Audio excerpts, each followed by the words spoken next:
if I told you that the craziest thing in the market right now isn't gold, but that long dormant number 2, silver? Would you believe me? Just as 2026 began, we witnessed a historic moment.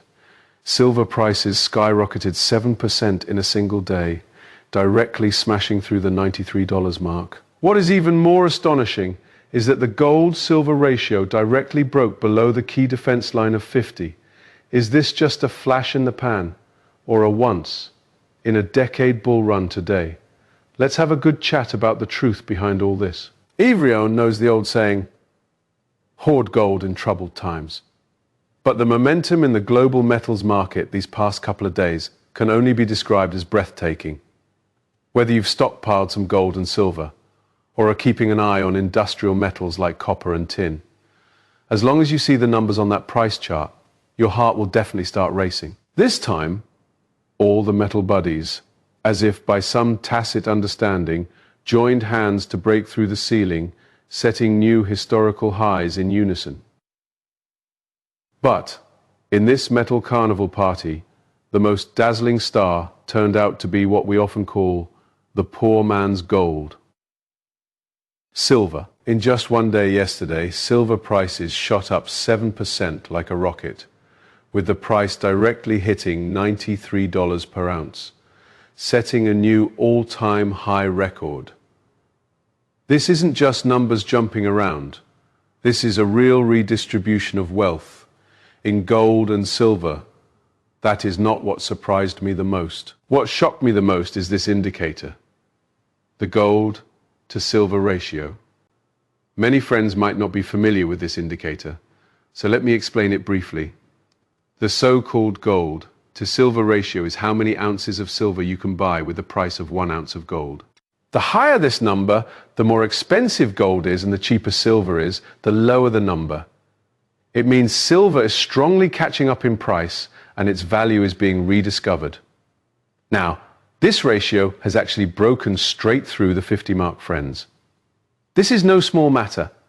The last time this happened, we'd have to trace it back to March 2012. In the blink of an eye, more than a decade has passed, and this rare scene is playing out right before our very eyes. What does this mean? It means the speed at which silver is rising is even faster and more fierce than gold. Many friends ask me, what kind of drug did this silver take? How did it suddenly get so aggressive? The gold-silver ratio dropped below 50. Does that mean silver is a better buy than gold? It is $93 now. Can I still enter the market, or is it already too late? Could this be the main players luring in longs, tricking us into holding the bag? I understand everyone's worries. After all, our money is our hard-earned retirement savings. It can't withstand major ups and downs. Faced with this sudden surge, feeling both excited and scared, is only human. Ivrion, don't worry. Today, I am going to combine the latest news, historical data, and the underlying economic logic to break down the ins and outs of this big silver rally for you. Crystal clear, what we need to understand is not just the price, but more importantly, the logic behind it. We need to know who started this fire. Where is this wind blowing from? Only when we understand it can we make decisions with peace of mind. Please listen as I slowly lay it all out. First of all, we need to find the fuse for this market trend. This silver rally didn't happen by chance, rather, it happened to coincide with blockbuster news coming from both the United States and China. The two joined forces and directly pushed the price sky high. This is like two huge ocean waves crashing into each other, creating a monstrous wave. First, let's take a look at what happened on the US side. Recently, confirmed news came from the White House. White House Office Secretary Will Schaaf clearly stated that President Trump has signed a very critical action document. The core of this document is based on the findings of the famous Section 232 investigation. Many friends might not be familiar with Section 232, and it sounds very serious. Let me give you a simple analogy and you'll get it.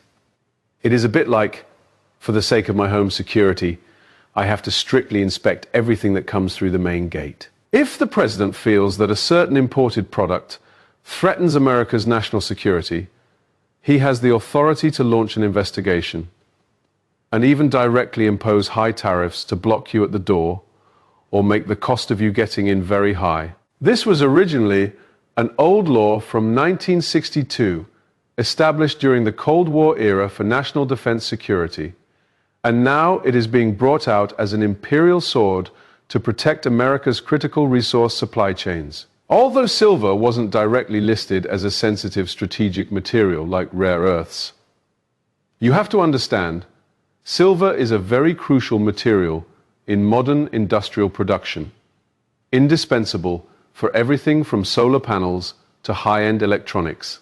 And the United States is highly dependent on imports for these key minerals, especially on imports from countries like China. The moment Trump signed this, the market immediately smelled something unusual. Traders on Wall Street were all speculating, is this paving the way for imposing tariffs on precious metals like silver later on? Is the US about to start stockpiling strategic materials? As soon as this news came out, business people around the world panicked. Those factory owners and traders who need silver as a raw material thought to themselves, what if they really add tariffs? Wouldn't the costs go up? What if we can't even buy it in the future? So everyone started panic buying and hoarding, regardless of the price, just get their hands on it first. This wave of panic buying directly pushed the price of silver up. On top of that, the Trump administration was constantly putting pressure on the Fed, making the market feel uncertain about future monetary policy. People didn't know if interest rates would go up or down, or if the dollar would get stronger or weaker. At the same time, geopolitical risks were also rising. With wars here and conflicts there, everyone's risk.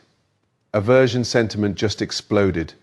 In this kind of uncertain environment, only gold and silver held in hand made people feel the most secure. Know that we're done with the US. Let's take a look at Asia. The situation in China is also a big driver of this rally, and it is real hard cash doing the buying. The latest trade data that was just released is very impressive. You could say it is quite dazzling.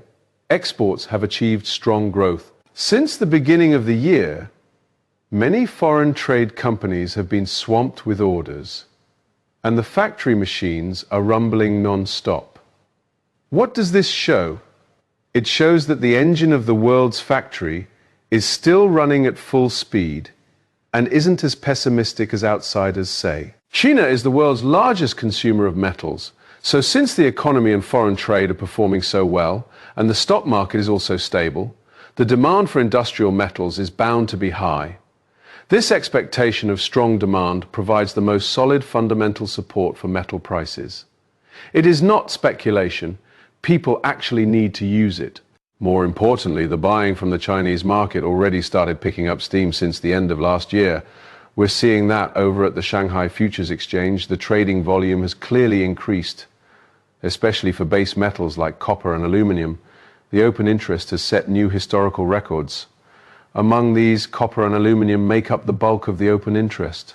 This kind of concentrated buying power is astonishing. It transmitted from China to the rest of the world, creating a resonance with the news from the US side. Just imagine, on one hand, there is the worry about not being able to buy goods in the future, and on the other hand, factories are rushing to get goods now. These two forces combined are like pouring a bucket of oil on this fire for silver. It would be hard for it not to surge. So, the conclusion of this first chapter is the news front and the fundamentals exerted force at the same time, directly detonating long accumulated energy. If the news I just mentioned was the fuse, then what I am about to talk about next is the core engine driving this huge rally. This involves a very important investment concept called the debasement trade. This term sounds very academic, but the principle is actually very simple. It is just like the feeling we get when we go grocery shopping. It is just that everyone is worried about one thing. The government is borrowing more and more money, printing more and more cash. So isn't the paper money in our hands becoming thinner and worth less and less? Let's make an analogy. Let's say 30 years ago, a bowl of beef noodle soup cost $50, and now a bowl costs $150 or even $200. Is it because the beef noodle soup has gotten 3 times tastier? Or because beef has become more precious? Actually, the main reason is that the money in our hands has lost value. This is devaluation. When investors around the world don't really trust the purchasing power of paper money, they become unwilling to put all their wealth into government bonds or bank deposits, because the interest might not keep up with the pace of inflation. Instead, people want to convert their money into physical assets like gold and silver, things you can see and touch, things that all of humanity has recognized for thousands of years. Why is this mentality so severe now? It has to do with the overall global environment. Look, to stimulate the economy, governments everywhere are desperately spending money, and the scale of their debt is snowballing. Especially the United States, its fiscal deficit problem has always been a major underlying concern. Borrowing new debt to pay off old debt. If you play this game long enough, everyone is going to start having doubts. Can this money even be paid back? The data speaks for itself. The US dollar's share of global foreign exchange reserves has dropped to the brink of around 40%. This is a very important signal. At the same time, they are frantically buying gold. It is estimated that for the full year of 2025, the amount of gold purchased by global central banks will be between 900 and 1,000 tons. Although it is a tiny bit less than the record-breaking levels of the past few years, compared to before the pandemic, it is a whole lot higher. These central bank governors who manage the money are the smartest. So why are they buying gold, to put it bluntly? It is to diversify risks, reduce reliance on the US dollar, and achieve reserve diversification. Even the people who print money are buying gold to protect themselves. Shouldn't we common folks think about it too? This indirectly reflects that the market's trust in the fiat currency system is declining. There is a senior investment expert, Yu Hong, an investment officer at Lotus Asset Management, who said something I find very reasonable and worth remembering. When gold is the first to rise, it usually represents a decline in the market's trust in the fiat currency system. At this point, the standard by which we measure assets has changed. Before, we were used to measuring gold in US dollars, saying how much gold costs. Now, the big players in the market are starting to use gold to measure other things. They'll think gold has already risen this much, so metals like silver and copper seem too cheap relative to gold. This is why gold rises first, then brings silver up with it, because this is the process of the entire commodities market, fighting against the depreciation of paper money. In other words, it is not that things have gotten more expensive, but that money has gotten thinner. If you can buy fewer things with the same amount of money, this further boosts the demand for everyone to rush to buy silver to preserve value. Looking back at history, in 2025, gold rose by about 65% cumulatively, and silver soared by nearly 150%. Both of them set their strongest annual performance since 1979. Speaking of 1979, that was an era many folks remember vividly. Back then, inflation was scarily high and prices. The Fed chairman at the time, Paul Volcker, in order to fight inflation, raised the short-term lending rate to 19%, which resulted in the Latin American debt crisis. At that time, there was also capital outflow, currency devaluation, and soaring global risk aversion sentiment. Everyone rushed to buy gold and silver, pushing the prices sky. High health of the environment in 2026 isn't exactly the same as back then. And the specific policies are different. The fundamental problems we face are strikingly similar. Rising geopolitical risks, declining trust in fiat currency, and soaring risk aversion sentiment. It is like history rhyming. This is the historical underpinning for why silver is having such a strong run. It is not rising for no reason. It is being pushed along by the torrent of the times. Now that we're done talking about the money aspect, let's get back to the characteristics of silver as a commodity itself. Silver is very interesting. It is different from gold. Gold is mainly for preserving value and for jewelry. But silver is both money and an industrial raw material. This dual identity allows it to benefit from both sides in this market trend. Besides the news and underlying logic, the supply-demand mismatch and trade disruptions are also hidden drivers pushing silver's price up. Moreover, these two factors are intertwined, making the supply of silver even tighter. First, let's talk about the supply and demand side. In the past couple of years, the industrial demand for silver has been truly incredible. The whole world is working on a green energy transition. You just look at the solar panels on roofs. They need a huge amount of silver conductive paste inside them. As the requirements for solar power generation efficiency get higher and higher, the amount of silver used also gets larger and larger. And then there is the hottest stuff right now, artificial intelligence, AI, and data centers. The construction of these high-tech facilities they can't do without silver either. Silver has great conductivity. It is the lifeblood of modern high-tech industry. But what about the supply side? Silver production hasn't increased much in recent years. According to data from the Silver Institute, 2025 will be the 5th consecutive year that the global silver market has seen a supply deficit. How big is this deficit? It is around 100 million to 118 million ounces. In other words, the silver dug up from all over the world is simply not enough for everyone to use. Rarity creates value. That is a timeless principle. The fact that demand exceeds supply alone is enough to support the rise in silver prices. Then of all times, we ran into the trade disruptions we were just talking about. Because the US is doing that Section 232 investigation, many traders are afraid of policies changing back and forth, afraid of sudden tariffs, or afraid of their goods getting stuck at customs, so they don't dare to move their inventory around freely. This has led to a lot of metal being locked up in US warehouses, or goods originally meant for the US not being shipped. And so the liquidity of the global spot market has worsened. It is like the market is already running out of vegetables to sell, and then the delivery trucks get stuck on the road. For silver, this means there is less physical stock available for immediate purchase on the market. The more people are afraid they won't be able to buy it, the more willing they are to pay a higher price to snap it up.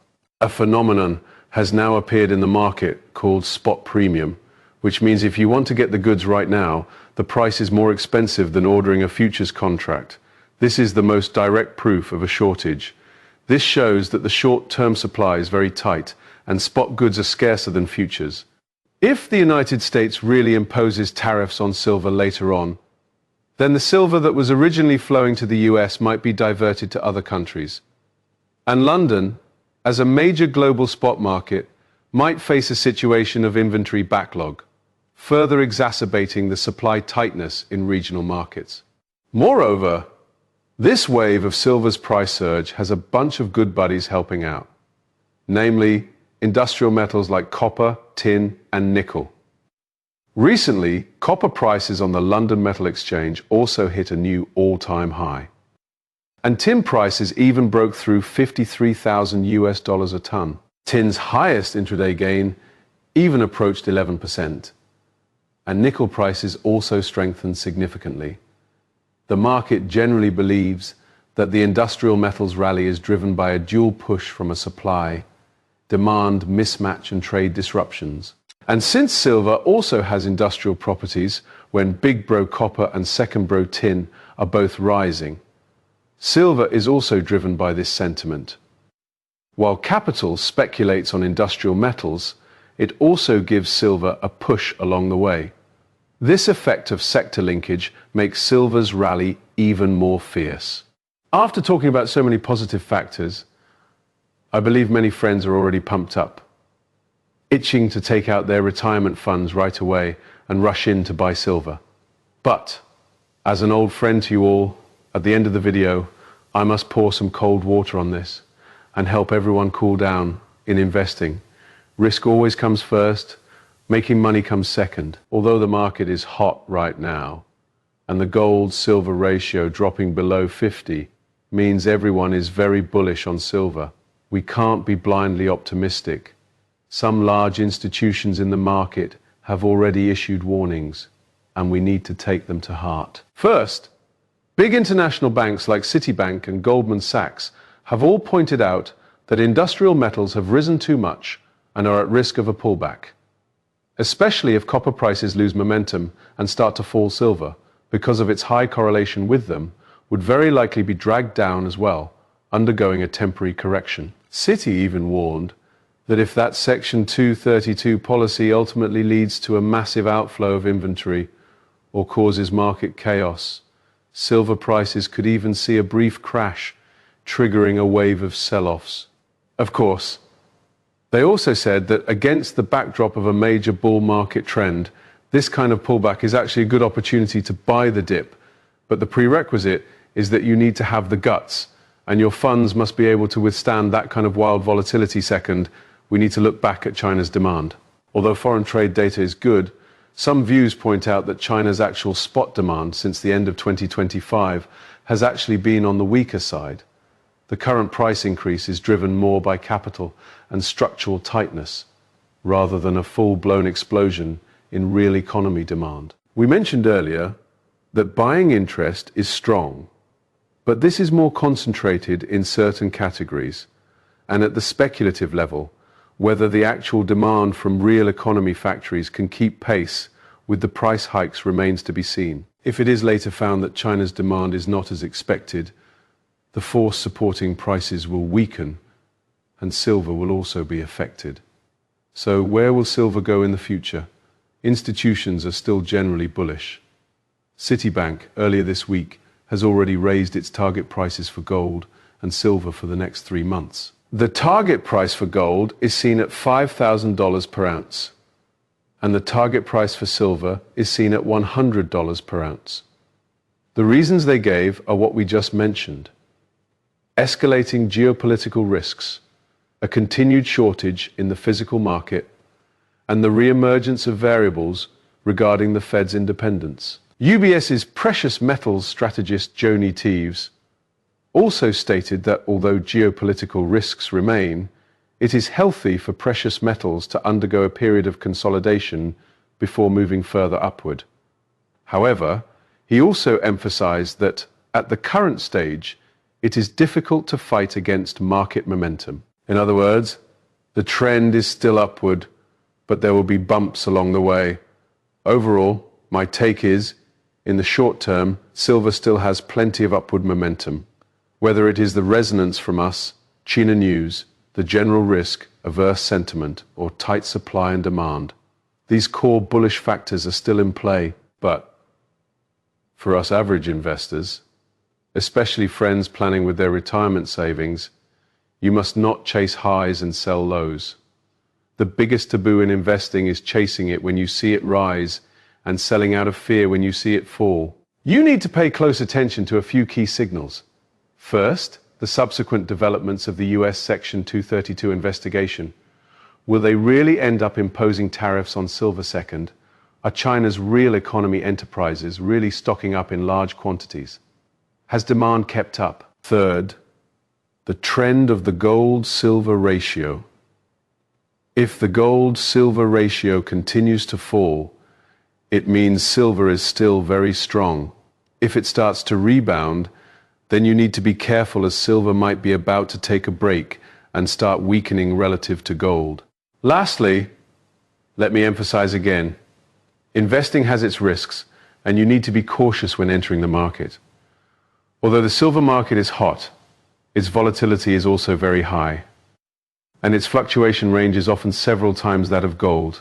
Everyone must allocate your funds reasonably according to your own risk tolerance. Don't bet with a heavy position, and definitely don't borrow money to invest.